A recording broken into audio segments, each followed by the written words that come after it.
হয়তো বিশ্বাস করবে না মহল, কিন্তু আমার জীবনে এই যা যা ঘটলো সেই সবটাই হঠাৎ করে ঘটেছে, আচমকা ঘটেছে। না করি না, তোমার কথা আমি বিশ্বাস করি না। তার কারণ বিয়ের কথা কখনো একদিনে হয়ে যায় না রোদ্দুর।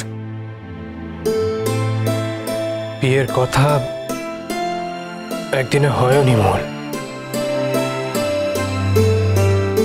বিয়ের পাকা কথা তো একদিনে হতে পারেও না। হ্যাঁ, বিয়ে নিয়ে অনেকদিন ধরে কথা চলছিল, কিন্তু তখন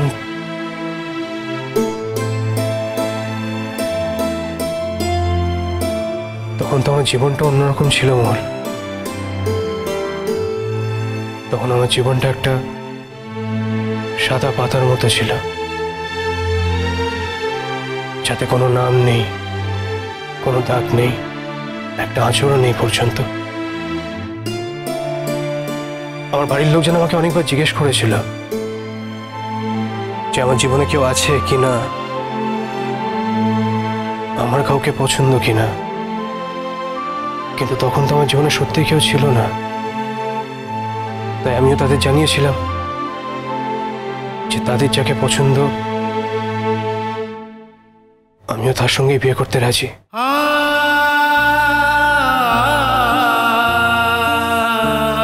আসলে কি বলতো মঙ্গল, আমার বাড়ির প্রত্যেকটা মানুষকে আমি বরাবর খুব ভরসা করি, আজও করি। তাই আমার মনে হয়েছিল যে তারা আমার জন্য যাকে পছন্দ করবে সেই আমার জন্য ঠিক। কিন্তু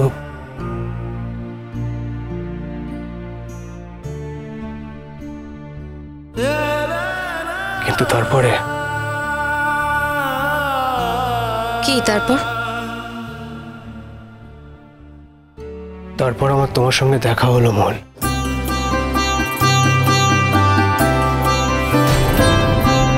স্বপ্নে নোংর ফেলে জ্যোৎস্না কাঁচা, বাতাসের গায়ে কুয়াশার হিম নিষ্পলক রাত, নিষ্পলক রাত। কেউ কি দেখেনি কত মন কত রং হলো রূপ কথা, গানের গায়ে স্বরলিপি আঁকা ফাগুন বউয়ের গাথা, ফাগুন বউয়ের গাথা, ফাগুন বউ। সারা জীবন আমি তোমাকে ড্রাইভার বলেই ডাকবো। সারা জীবন?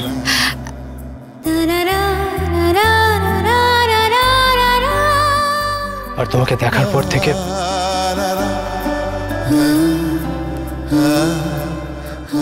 আমাকে দেখার পর থেকে কি বলো?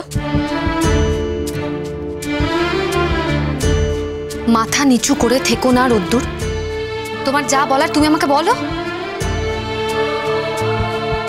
অবশ্য এখন আর বলেই বা কি করবে? আমার তো যা ক্ষতি হওয়ার তা তো হয়ে গেছে।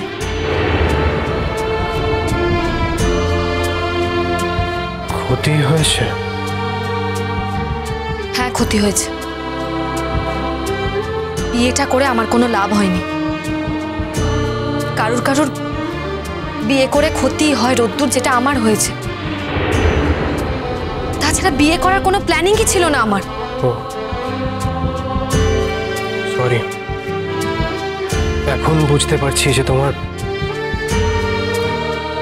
বিয়ে করার কোনো প্ল্যান ছিল না।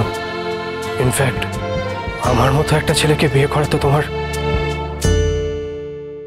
কোনো প্ল্যানই ছিল না। এখন বুঝে তো কোনো লাভ নেই রোদ্দুর,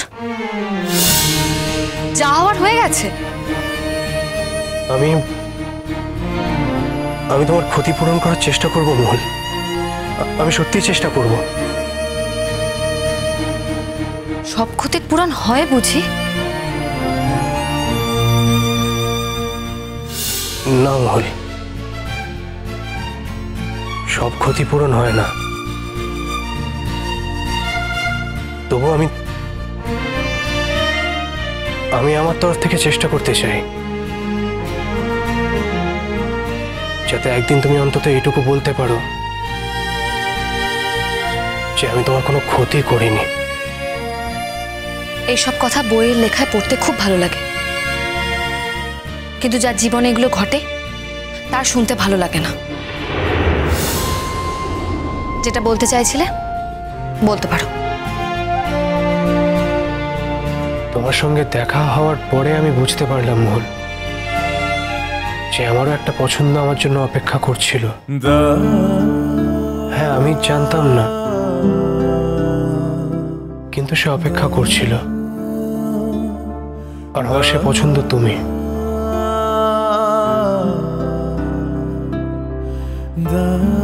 তারপর বারবার দেখা হতে থাকে নানান পরিস্থিতিতে। আমরা কিন্তু কোনোদিনও একে অপরের সঙ্গে দেখা করার প্ল্যান করিনি মহুল, দেখা হয়ে গেছে। আমারও মনে হলো যে আমাদের এই দেখা হওয়ার পেছনে ঈশ্বরের হাত আছে। হ্যাঁ, আমি ঈশ্বরে বিশ্বাসী, তাই আমার এটাই মনে হয়েছিল।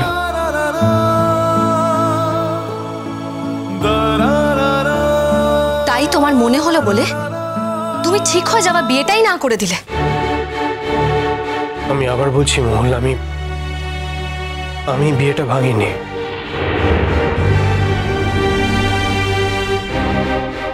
আমি যখন নর্থ বেঙ্গল থেকে ফিরলাম, ফিরে এসে দেখলাম যে বাড়িতে সবাই, আমার মা, সবাই মিলে আমার বিয়েটা ফাইনাল করে ফেলেছে। আমাকে কিছু জানায়ওনি, ওরা পাকা কথা দিয়ে এসেছিল। আমি অনেকবার বোঝাতে চেষ্টা করেছিলাম যে এই বিয়েটা আমি করতে চাই না,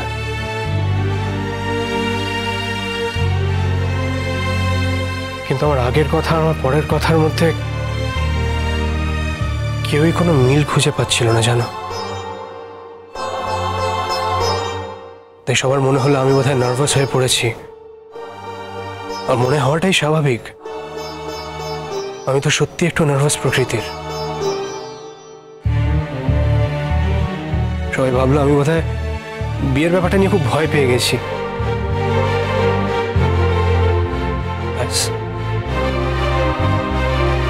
কি আমার কোনো কথাকে আর ইম্পর্টেন্সই দিল না। আর তারপর যা যা হলো তুমি তো সবটাই জানো। জানি, সবটাই জানি। তারপর তুমি আমার মাকে বিয়ের প্রস্তাব দিয়েছিলে, কিন্তু আমি সঙ্গে সঙ্গে না করে দিয়েছিলাম। তার কারণ আমার বোনের সঙ্গে যার বিয়ে ঠিক হয়েছে, দেখ আমি কোনোদিনও বিয়ে করতে পারবো না রত্তুর, কোনোদিনও না।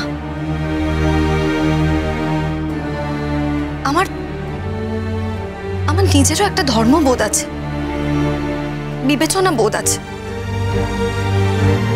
আর সব থেকে বড় কথা, এই বিয়েটাই আমি কোনোদিনও করতে চাইনি, কোনোদিনও না। কত কি ভেবেছিলাম, কত কি ভেবে রেখেছিলাম। আমি এমএ পরীক্ষা দেব, বড় বড় সিঙ্গার হব, একটা চাকরি করব, নিজে এস্টাবলিশ হব, আমাদের ওই সংসারটাকে একটু হেল্প করব। কত কি ভেবে রেখেছিলাম, আর কিচ্ছু পারলাম না। আমি কিচ্ছু করতে পারলাম না।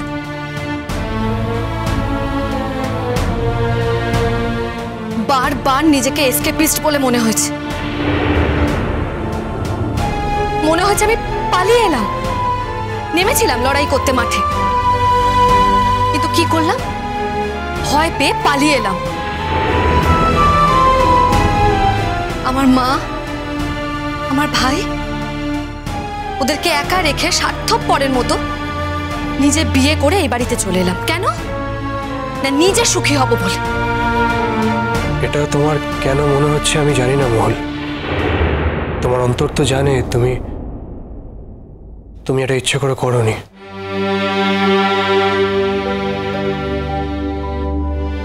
তাছাড়া এখন তো এটা সবাই জানে যে এই বিয়েতে তোমার মত ছিল না। এই বিয়েটা তোমাকে জোর করে করতে হয়েছে।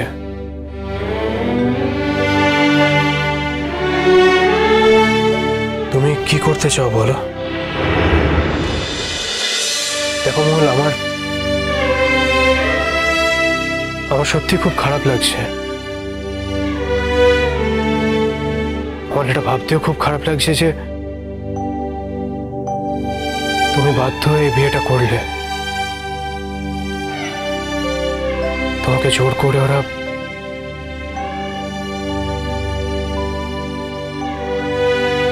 কিন্তু আমি কি করব বলো? আমি তো আমার তরফ থেকে মহুয়াকে সবটাই জানিয়েছিলাম। আমার মনে হয়েছিল যে মহুয়া সবটা জানার পরে বিয়েটা আর করবে না। ও নিশ্চয়ই বাড়িতে গিয়ে বাড়ির সবাইকে জানাবে, বিয়েটা তাকে ব্যাক আউট করবে।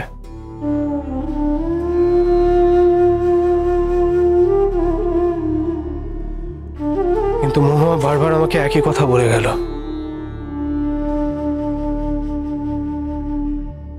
বারবার আমাকে বলে গেল যে আমি ওর উপর ভরসা রাখতে পারি।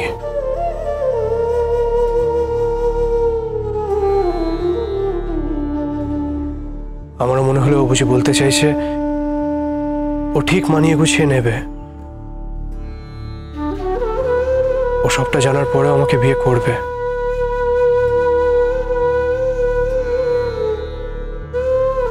তারপর আস্তে আস্তে বিয়ের দিন কাছে এলো। তোমাদের বাড়ি থেকেও কেউ কিছু জানালো না, তাই আমি আরো বেশি করে শিওর হয়ে গেলাম যে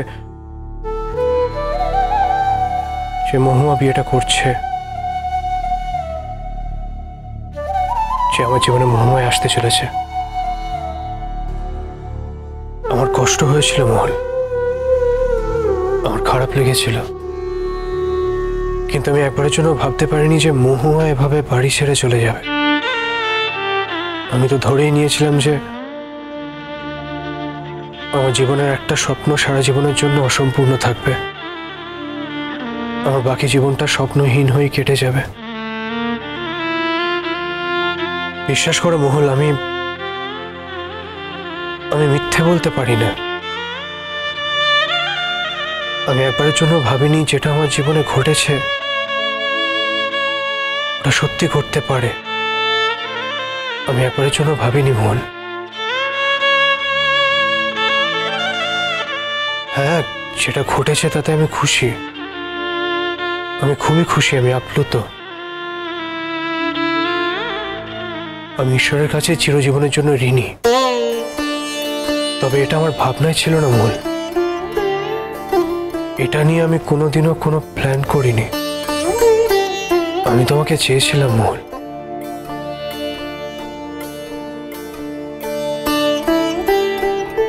আমি তোমাকে ভালোবাসি।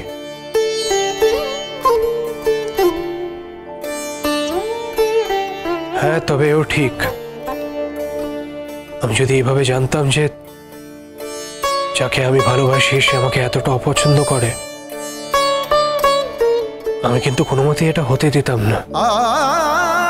আমি তোমাকে এই অপমানের মুখে পড়তে দিতাম না মহল, আমি তোমার এতটা অসম্মান হতে দিতাম না। অবশ্য তুমি যদি এখনো বলো যে তুমি এ বাড়িতে থাকতে চাও না, তুমি চলে যেতে চাও, আমি তোমাকে বাধা দেব না। আমিও চাই তুমি মুক্তভাবে জীবনযাপন করো, আমিও চাই। ব্যাস, আর একটাও কথা বলবে না তুমি। এটা মানুষের জীবন, হ্যাঁ, কোনো সিনেমা বা টেলিভিশনের সিরিয়াল হচ্ছে না এটা। আমি যদি বিয়েটা অস্বীকারও করি তাহলে তো বিয়েটা থেকে যাবে না, মুছে যাবে না তো। আর আজ আমি ফিরে গেলেই যে সবাই আমাকে মাথায় করে রাখবে তাও তো নয়, এই বাড়িতেই থাকতে হবে আমাকে। তোমার মায়ের অপমান, আমার অনিচ্ছা, সব কিছু নিয়ে এই বাড়িতে বাধ্য হয়ে আমাকে থাকতে হবে। এই জীবনটা আমার কাছে একটা কারাগার, একটা বন্দি জীবন। এই জীবনে আমি কোথাও কোনো আলো দেখতে পাচ্ছি না। এখন আমাকে পরীক্ষা দিয়ে যেতে হবে, এই শ্বশুর বাড়িতে ভালো বউ হয়ে ওঠার পরীক্ষা। এটাই তো এখন আমার জীবনের সব থেকে বড় লক্ষ্য। আমার বাপি কত কষ্ট করেছিল, কত কষ্ট করে আমাকে মানুষ করেছিল, আর আমার বাপির সব কষ্ট বৃথা হয়ে গেল, জাস্ট বৃথা হয়ে গেল। কিচ্ছু করতে পারলাম না, আমার জীবনটাই তো এখানে থেমে গেল। কিচ্ছু পারলাম না করতে, আর কিচ্ছু করতে পারবও না, আমি খুব ভালো করে জানি। আমার দ্বারা কিচ্ছু হবে না, কিচ্ছু না। সারাটা জীবন এই সংসারের ঘানি টেনে যেতে হবে আমাকে। না মহল,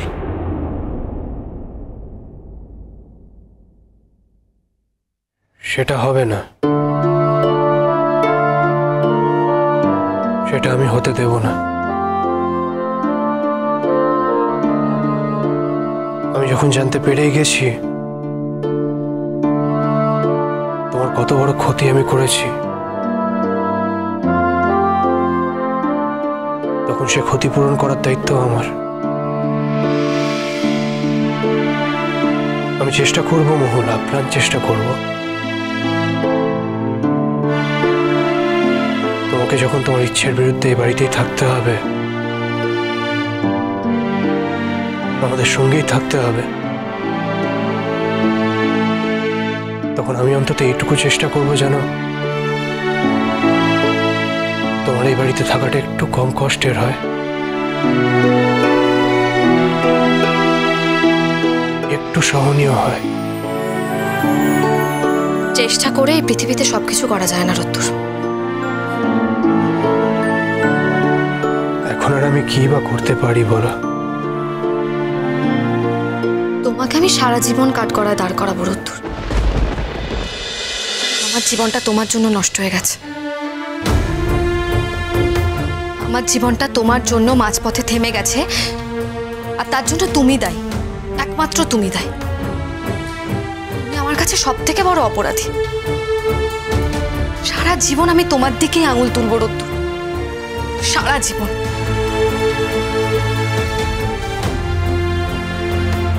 সরি মহল, সরি, আমি সত্যি। প্লিজ বন্ধ করো, তুমি সরি বলো না গো, সরি বলো না। তোমার মুখে সরিটা উপহাসের মতো লাগছে, আমার ভালো লাগছে না শুনতে।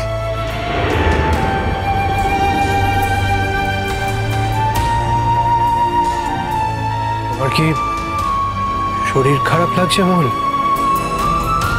না, তাহলে তুমি শুয়ে পড়তে পারো, আমি তোমাকে বিরক্ত করব না। ও, তুমি তো তখন নিজেই বলছিলে যে তোমার মাথাটা ব্যথা করছে, তাই না? দেখো, আমার মাথা ব্যথা নিয়ে তোমাকে ভাবতে হবে না, কোনো দরকার নেই। সারগাপা গাপদান দাম গারে রে গাপদান দা গাপদা সা। আচ্ছা রোদ্দুর, তুমি কেন এরকম করলে বলো তো আমার সঙ্গে? কেন করলে? একজন মানুষ যার বিয়েতে কোনো মতই ছিল না, শুধুমাত্র অন্যরা এত জোর করলো বলে বাধ্য হয়ে বিয়েটা করতে হলো, বিয়ের পিঁড়িতে বসতে হলো। তুমিও তো এরকম সেম সিচুয়েশনের মধ্যেই ছিলে না রোদ্দুর? তাই জন্যই তো তুমি মৌকে সবকিছু বলে দিয়েছিলে, জানিয়ে দিয়েছিলে আগে থেকে। আচ্ছা, আমিও তো তোমাকে সবকিছু জানিয়ে দিয়েছিলাম রোদ্দুর।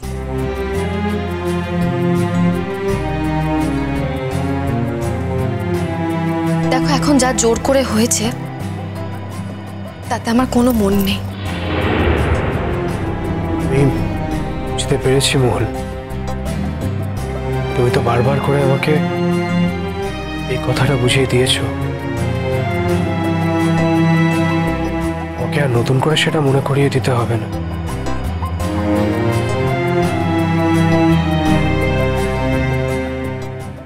আমি শুধু বলছিলাম যে এই আংটিটা যদি তুই এখন। ম্যাডাম, মাথা ব্যথার ওষুধ। সরি, একটু দেরি হয়ে গেল। আসলে কি বলতো দাদাভাই, শরীরের ডাক্তারির থেকেও মনের ডাক্তারিটা কখনো কখনো বেশি দরকারি হয়ে পড়ে।